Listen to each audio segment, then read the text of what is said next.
The crash at 3 a.m. John was just a normal guy. He lived alone in a small apartment near his university. Most nights were quiet. He studied, played video games, and sometimes looked at the stars from his window. He didn't have many friends, and he liked it that way. Peace was better than drama. But that night, everything changed. It was 3 a.m. John had just finished a late-night snack and was watching a sci-fi movie. The room was dark, lit only by the soft blue glow of his laptop. He was about to fall asleep on the couch when, boom! The ceiling above him exploded with a loud crash. Dust and wooden pieces flew everywhere. John ducked and screamed, heart pounding. Something had just fallen through his roof. When the dust cleared, he slowly opened his eyes. Lying in the middle of his living room floor was a figure. Not a human figure. Not exactly. She looked like a girl, maybe his age. But her skin was glowing softly, like moonlight. Her hair floated in the air like it was underwater. Her clothes were strange, metallic and torn like she had been in a fight. She wasn't moving. John stared, frozen. "What the hell?" he whispered. He didn't know what to do. Call the police? An ambulance? The army? Before he could decide, the girl's eyes opened. They were silver, glowing and sharp. She sat up quickly, looking around in panic. Her eyes locked on John. "Hide me," she said, in perfect English. Her voice was calm, but urgent. "They're coming." John blinked. "Wait, what? Who's coming? Who are you?" But the girl didn't answer. She looked up at the hole in the ceiling, then back at him. Her hand reached out and touched his chest. It was warm, but not in a normal way. It felt like a soft current of energy. "You were the closest," she said. "This place was the safest. You weren't supposed to see me." "Well, I did," John shouted, backing away. "What even are you? Are you, like, an alien?" She tilted her head. "Yes." John's legs gave out and he sat down on the floor. "I'm dreaming. This is a dream. I ate something weird." "You're not dreaming," she said. "I wish you were." Just then, something strange happened. The lights in the apartment flickered. His laptop screen glitched and went dark. His phone, which had been charging, suddenly sparked and died. The girl closed her eyes and took a deep breath. "I used too much power. I have to rest. Don't let them find me." Before John could ask more questions, she collapsed again, breathing hard. Outside, a low sound filled the air. Not a police siren, not a plane. It was different, like a distant howl mixed with a machine's hum. It came from the sky. John rushed to the window. A strange black shape flew above the buildings. It wasn't any aircraft he had ever seen. No lights, no sound of engines. Just a quiet presence. His heart beat faster. Someone or something was looking for her. He turned back to the girl. She was still on the floor, curled up like she was cold. What was he supposed to do? Call someone. But if she really was an alien, and if she really was running from someone, damn it, he whispered, "this is insane." He took a deep breath, then grabbed a blanket from his couch and covered her gently. "Okay," he said softly, more to himself than to her. "Just stay quiet. I'll figure this out." The noise in the sky faded. John didn't sleep that night. He sat in his chair, staring at the strange glowing girl in his living room, waiting for the morning, waiting for answers, and outside, hidden in the shadows across the street, someone else was watching too. The roommate from the stars. John didn't sleep. How could he? There was a glowing alien girl passed out on his living room floor, and something from the sky had been searching for her. This wasn't a dream, this was real, and it was terrifying. When the first light of morning touched the window, John was still sitting in the chair, staring at her. She hadn't moved all night, but her glow had changed. It was dimmer now. More human. Then, as the sun fully rose, her eyes opened again.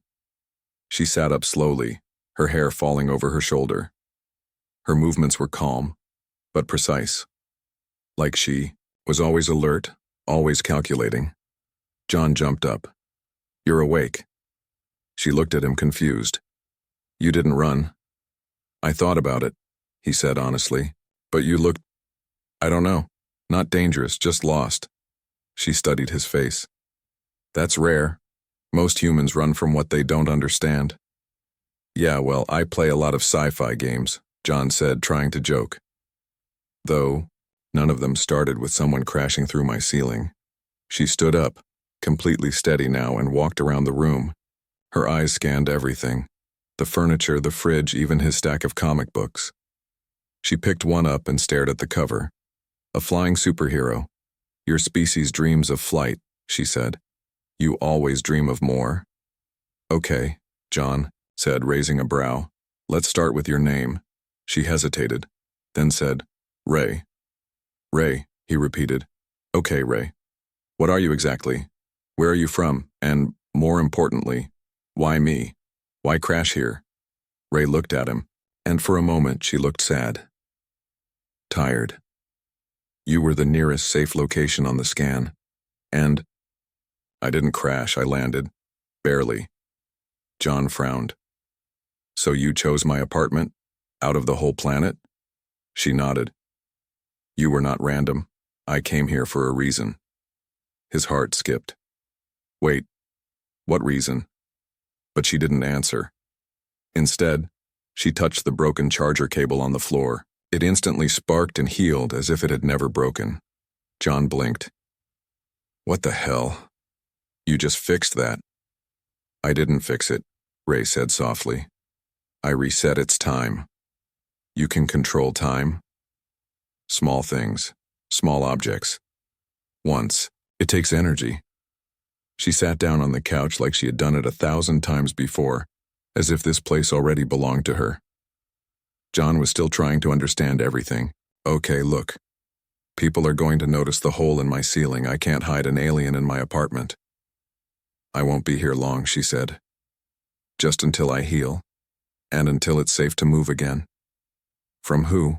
John asked. Those things in the sky? Ray nodded.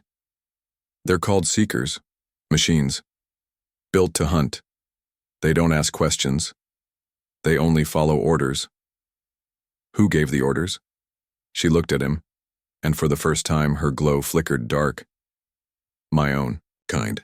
Silence filled the room. John didn't know what to say. Aliens were real, and they weren't united. They hunted their own. Why would your people want to catch you? He finally asked. Ray leaned forward, her voice low. Because I carry something they want to destroy. Something your world must see. John felt a chill crawl up his neck. What is it? She looked down, then placed a hand over her chest. It's inside me. A living message. Ancient, powerful, and forbidden. If delivered, it will change everything. Change what? Your future. Your place in the stars. Your right to choose. Your destiny. John tried to process this. You're saying, you're here to deliver a message to Earth? Yes. But why not send it through radio or signals or something? Ray looked him in the eyes. Because they would block it or twist it. But if a human hears it, truly hears it, it can't be taken back. Your species still has freedom, curiosity, hope. They fear that. John rubbed his face. Okay. This is a lot. What do you need from me? Ray stood again, looking serious. I need you to help me stay hidden, and I need food. John blinked. Food? I haven't eaten in 3 cycles. My energy is low, and I like that smell. She pointed toward the pizza box on the counter. John chuckled nervously. Aliens eat pizza? I don't know yet, she said, but I want to try. Later. That day, John gave her pizza and a hoodie to cover her glowing skin. They fixed the hole in the roof using alien tech that disguised it perfectly. It looked like nothing had ever happened, but John knew better. He had an alien living in his house. A powerful one. A hunted one. And someone, or something, was still out there. That night, while John was asleep, Ray stood at the window, staring at the sky. Her eyes shimmered with data only she could see. A small light blinked far in the clouds. Seeker scouts. They were getting closer. But what she didn't tell John, not yet, was that they weren't just hunting her anymore. They were hunting him too. Because when she landed, something strange happened. A signal went out, and it was tied to John's DNA. He wasn't just helping an alien. He was becoming part of something much, much bigger. The secret she carries for the next 2 days, everything felt strange. John tried to act normal. He went to class, bought groceries, and smiled at neighbors. But inside, he was a mess. How could he stay calm when a glowing alien girl was sleeping in his bed and using his microwave like it was an alien artifact? Ray didn't sleep much. She spent most of her time near the window, scanning the sky with her silver eyes. She said very little, but when she did speak, it was always something strange, something heavy. "Your world is louder than I expected," she once said, listening to a passing train. "It's not the world," John replied. "It's the people." "Good," she said. "That means it's still alive." On the third night, something changed. John came home from class tired and half distracted. As he opened the door to his apartment, he saw something that made him stop. Ray was floating, not high, just a few inches above the floor. Her eyes were closed, her body still. Small sparks of blue light danced around her fingers. The lights on the kitchen appliances were flickering wildly. "Ray?" he whispered. Her eyes opened. She dropped to the ground like gravity had just remembered her. "You weren't supposed to see that," she said quietly. "See what?" John stepped forward. "You were levitating. You looked like you were charging or something." Ray stood up, brushing dust off her hoodie. "I was syncing with the message." John blinked. "Okay. We need to talk about that. The message. What is it really?" She looked at him, and for the first time she looked afraid. "Come," she said. "I'll show you." She led him into his own bedroom. The lights dimmed the moment they entered, even though no switch had been touched. She placed her hand against her chest and her skin glowed brighter. Her breath slowed. Then, in a voice that wasn't just hers, but layered, like many voices, speaking through her, she said, "This is the core memory, do not move." John stood frozen. Then he saw it. A bright shape appeared in the air, floating, spinning slowly. It wasn't a hologram. It wasn't projected. It was real, like a glowing crystal made of thought and light. Images flickered inside it. A war, planets burning, giant ships falling from the sky. And then, Earth, surrounded by glowing rings, not weapons, but watchers, observers. "What is this?" John asked, breathless. "It's what's coming," Ray said. "Unless your world chooses something different." "What do you mean, chooses?" "This message is a test. It was built by an ancient race, older than my kind, older than war. It offers a choice to every new species that reaches the edge of space. If they choose peace, the galaxy welcomes them. If they choose power, they are left to destroy themselves." John Warner stepped closer to the floating message. It pulsed slowly like a heartbeat. "And you were sent to give this to us?" "No," she said. "I stole it." John turned. "Wait, what?" "My people found the message.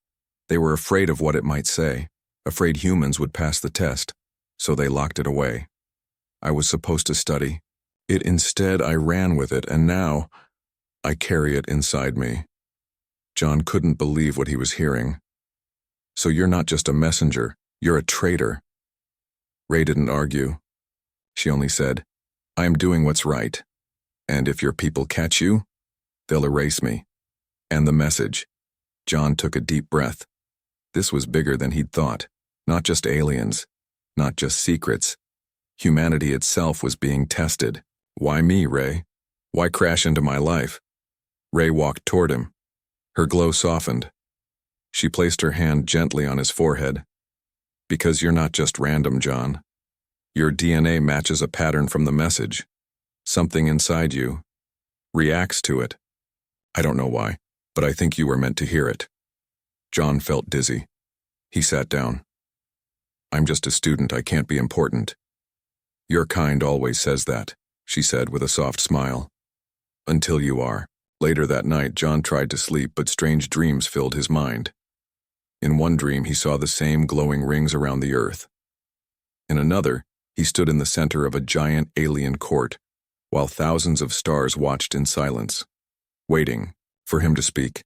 He woke up sweating, and then he noticed it.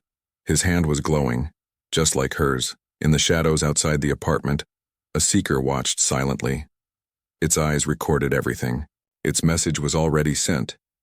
And far away in a cold metal ship, an alien commander looked at the signal with grim eyes.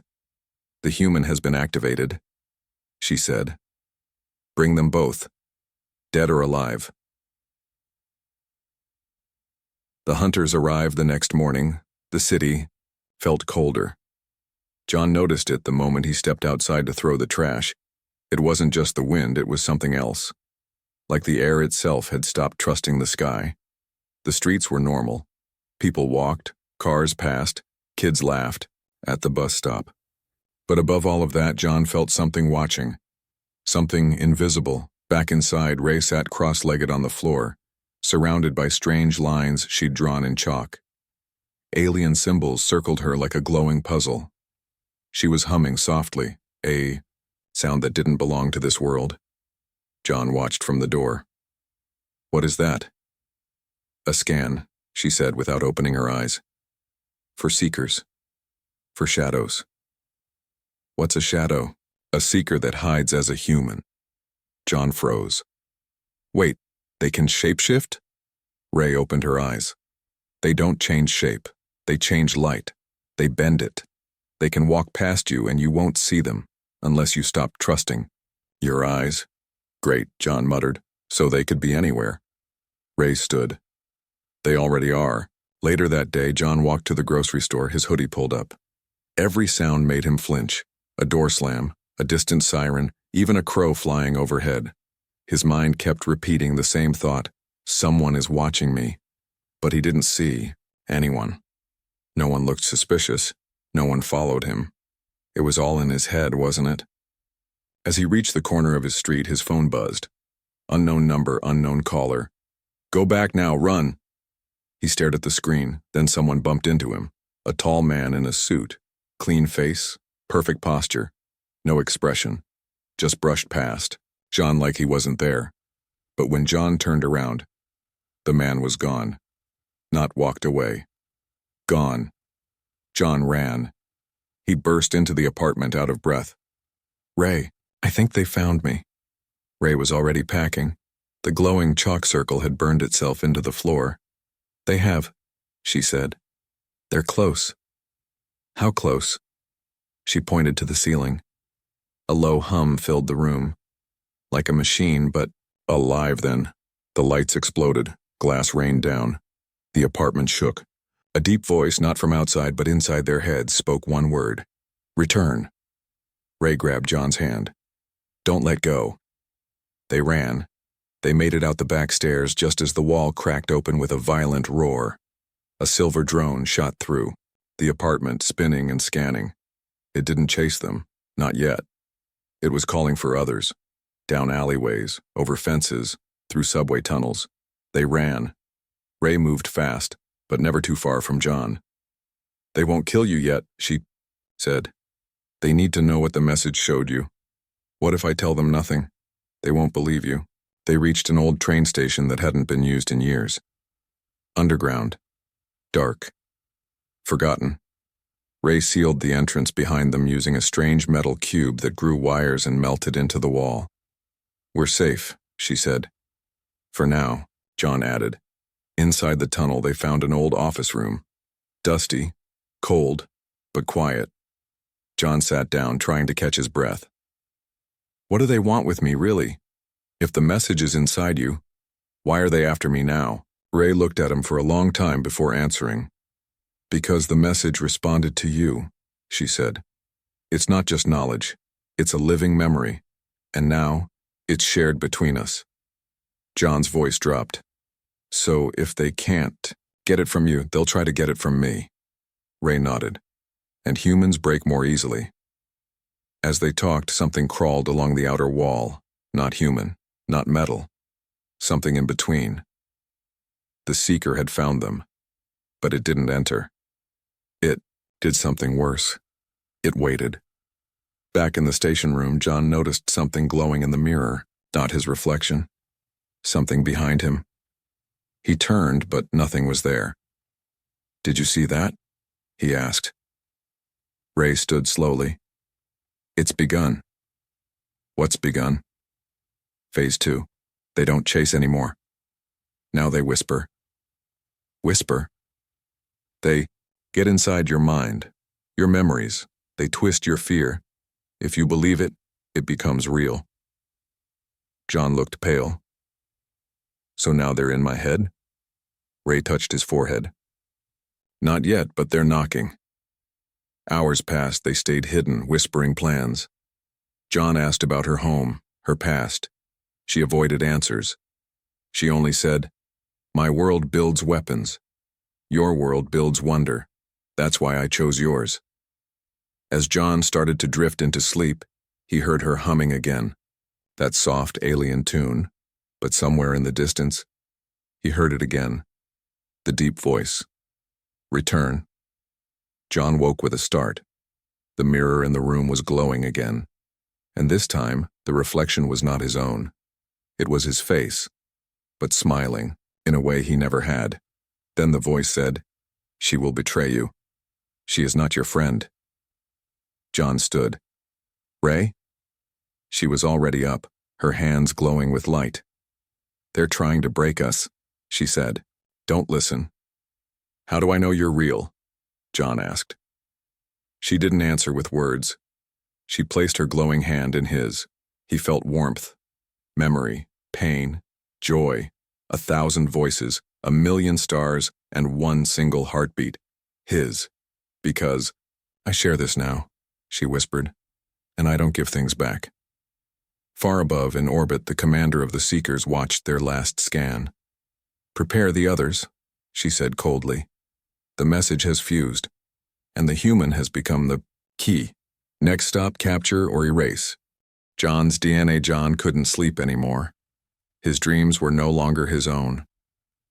Whenever he closed his eyes, he saw things.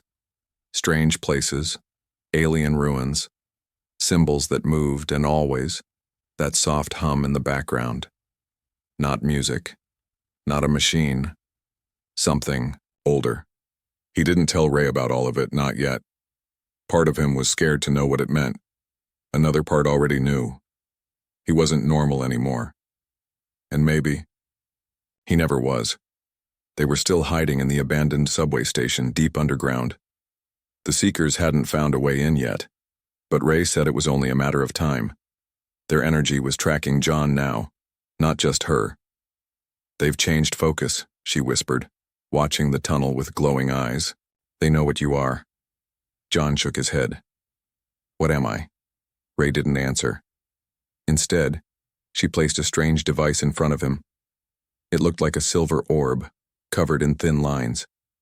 She motioned for him to sit down. What's this? He asked. A reader, she said. It will show the truth of your DNA. Why now? Because we don't have time to lie anymore. He placed his hand on the orb. Nothing happened at first.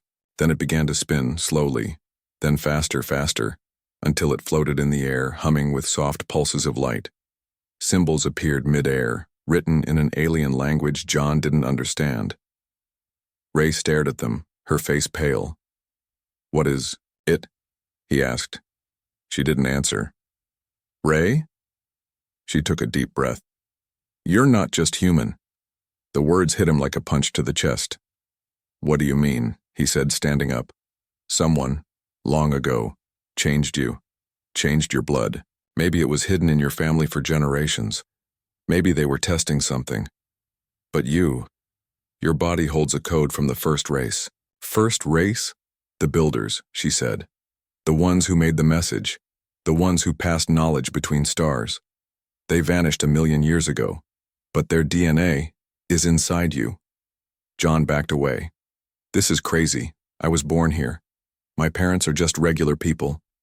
You're the key, she said. That's why the message responded to you. It was waiting. Watching. It knew one day someone like you would wake it up. John's head spun. His hands were shaking. So what? I'm some kind of alien experiment? No, Ray said, stepping closer. You're proof that your species was touched by something greater. And now, you're the reason they fear this message. Why? Because you're not supposed to exist. Far away, in a hidden control room aboard the seeker ship, the alien commander stared at John's DNA scan on the display screen. He's been activated, she said, her voice full of tension. We must stop him before he decodes the rest. A soldier stepped forward. But he's just a human. No, the commander said. He's the echo of the builders, and if he opens the full message, others will come. Others? She nodded. The Watchers. The ones even we don't dare speak of. Back in the tunnel, John was sitting with his head in his hands. So what now? He said. I'm glowing. I'm dreaming of alien cities. I can hear stars. What am I supposed to do with all this? Ray looked at him gently. You finish what they started. She pulled out the small crystal core, the heart of the message she carried inside her.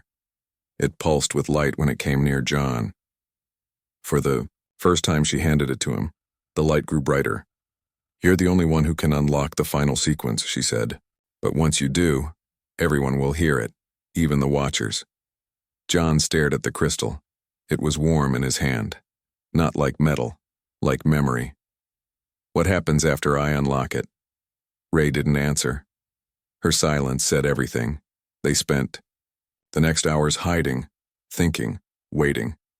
The tension grew heavier by the minute. Then, a sound. Distant, metallic, getting closer. Ray stood. They found the tunnel. John stood beside her. We fight? We run, but when they reached the tunnel exit, it was too late. 3 shadows stood at the far end, not walking, floating, glitching like broken video. Human shapes, but wrong. Faces too smooth, eyes too black. Seekers. They're not here to talk, John said. No, Ray agreed. They're here to erase. John gripped the crystal tight. The light inside it grew stronger. The Seekers paused. They felt it. Ray stepped in front of John, her hands glowing bright. You'll have to go through me first, she said. But John stepped forward too. No, he said. They came for me. The lead Seeker raised a hand, forming a spear of light. It shot toward them and stopped mid-air, frozen. John was glowing now, not just his hand, his whole body, like he was made of stars. The crystal floated in front of him, spinning faster and faster until it cracked open and unleashed a beam of light into the air. The Seekers screamed in static and disappeared into dust. The light faded. John collapsed. Ray caught him. He was still breathing, but different now. Something inside him had awakened fully, and far above Earth. Hundreds of signals began flashing. They had heard the message, and they were coming, not to fight, but to judge. The final signal, John was no longer just a human. After unlocking the crystal message, something inside him had changed. Not just his body, but his mind. He now saw things differently. Shadows moved slower. Time stretched in moments of danger, and most of all, he could feel energy. Everywhere, in people, in machines, even in silence. And Ray noticed it too. You're sinking with the memory, she said quietly. The more you carry it, the more it becomes you. They were still hiding in the abandoned subway tunnels, but now the walls felt too small. The message inside John was growing louder. He could hear whispers when he touched metal. When he closed his eyes, he saw strange machines orbiting dying stars. He saw the truth behind the message. It wasn't just a warning, it was an invitation. The Seekers hadn't returned. Not yet. But the silence wasn't safety. It was waiting. Ray sat across from John, her face pale, her glow dim. The more the message fused with him, the weaker she became. "It was never meant to be split," she whispered. "But I couldn't keep it alone. They would have caught me." "You made the right choice," John said, "but I don't know what to do now." "You already know," she said. "You're just afraid to say it." He didn't answer. Suddenly, the walls vibrated. A low hum spread through the air, and then a new light appeared. A soft blue symbol glowed in the air, like a floating key made of stars. John recognized it. It had appeared in his dreams. "What is that?" he asked. Ray looked at him with awe. "The final signal, the last sequence, the one that can't be taken back." The symbol hovered, waiting. John reached for it, but hesitated. "If I touch this," he said, "what happens?" Ray stood slowly. "Once the signal is sent, the galaxy will hear it. Everyone. The hidden races, the ancient builders, the watchers, and Earth will no longer be invisible. And if I don't send it, Earth remains quiet, small, forgotten, safe." John stared at the light. "You said the watchers don't come to help. They come to judge." "They come to see," Ray said, "and then they decide." John laughed bitterly. "What if they don't like what they see?" "Then your world will face what mine did." He looked at her. "And what did they do to your world?" Ray looked away. "They burned the sky." Far above Earth, in deep orbit, ships began to stir. Cloaked vessels, unseen by satellites, started scanning the planet. They felt the message forming. They felt the key awakening. On a moon near Saturn, an old alien machine powered on for the first time in 10,000 years. In a hidden base in Antarctica, a group of human scientists stared at equipment they couldn't explain, now glowing and humming with energy they had never measured before. And in deep space, beyond the edge of any map, a giant eye opened. The watchers had heard. John stood in the center of the tunnel. The symbol floated in front of him. His hand hovered just inches away. "What if we're not ready?" he asked. Ray smiled softly. "No species is ever ready. They just decide if they're willing." John closed his eyes. He saw everything. Wars, pollution, lies, greed, hate. But also hope, kindness, music, art. People helping strangers. Humans looking up at the stars, wondering. He took a deep breath. "I believe in them," he said. And he touched the signal. The symbol exploded into light. It shot upward, phasing through concrete, steel, and sky like it was nothing. A beam of pure memory, pure meaning, blasted into orbit and vanished into deep space. All around the world, people looked up.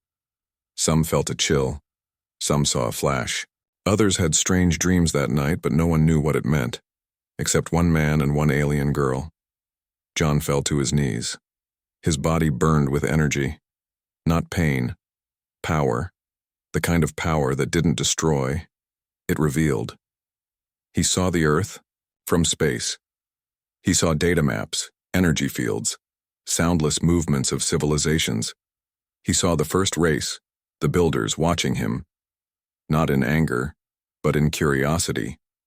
Then the vision faded. Ray knelt beside him, her voice soft. "You did it." "What happens now?" John asked. She looked toward the ceiling, toward the stars. "Now, they come." In the dark void of space, something answered, not with words, but with presence. A ship the size of a continent moved silently toward Earth. It wasn't metal. It was living, shaped like a spiral of light and stone, older than the moon. Inside it, beings without faces, without names, stared into the future. They had watched thousands of worlds, and now, they would watch this one. But not everyone welcomed the signal. Deep, beneath the ocean, something ancient stirred, a species long buried, long quiet. They had once tried to reach the builders, and were rejected. Now they would rise again, to fight the watchers, to silence the human signal, and to end the boy who sent. John had awakened the stars. But now the darkness was waking too. The choice of humanity. The sky had changed. Most people couldn't explain it. The stars looked a little closer, brighter. Some said they felt a strange pressure in their chest when they looked up, like the night was staring back. In every city, small things began to happen. Lights flickered, animals acted strange, old machines powered on without batteries. People dreamed of places they had never seen, but one person felt it all. John. Since he touched the signal, the world felt louder. He could hear the planet breathe. Every vibration, every whisper of wind carried messages he didn't understand, yet somehow recognized. He was no longer just carrying the message. He was the message. Ray stood beside him, weak but alive. The signal had drained her, but she smiled whenever she looked at John. "You were always meant to wake them," she said. "What if they don't like what they see?" John asked. "Then we stand as we are," she replied.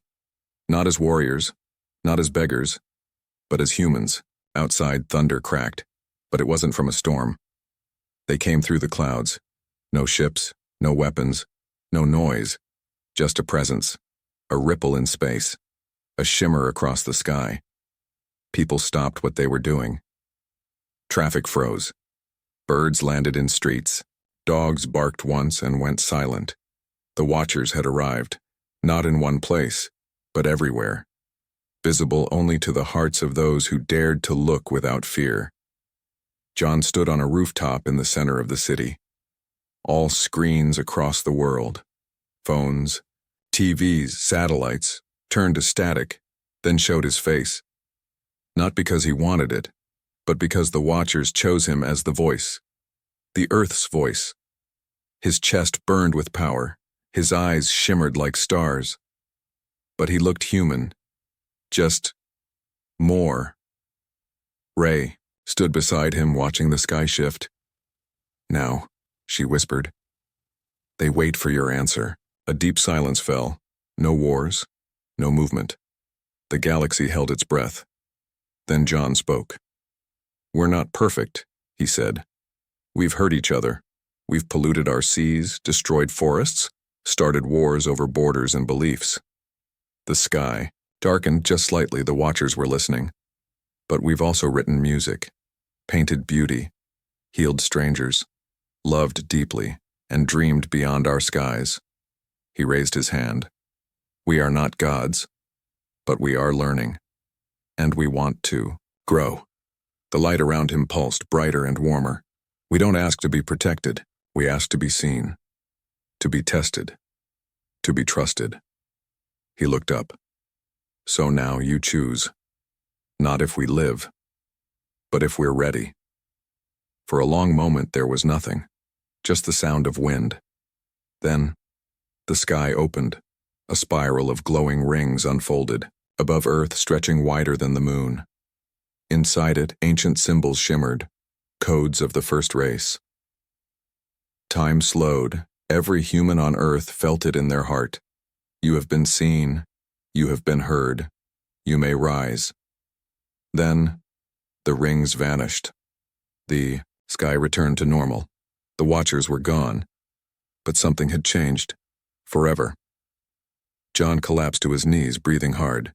The light inside him faded, but something deeper stayed. A connection. A calm. Ray knelt beside him, smiling through tears. "You did it," she said. "We did it," he replied. But deep in the ocean, in the blackest trench, they awoke. Not the watchers. Not the seekers. Something else. Something left behind when the builders vanished. They had failed the test long ago and had been buried beneath the sea ever since. But now, the signal had reached them, too, and they did not believe in peace. Days passed. The world returned to motion, but nothing was the same. People asked more questions. They were kinder, more curious. Even the stars looked more familiar now. John and Ray disappeared from public sight. Some say they were taken by the watchers.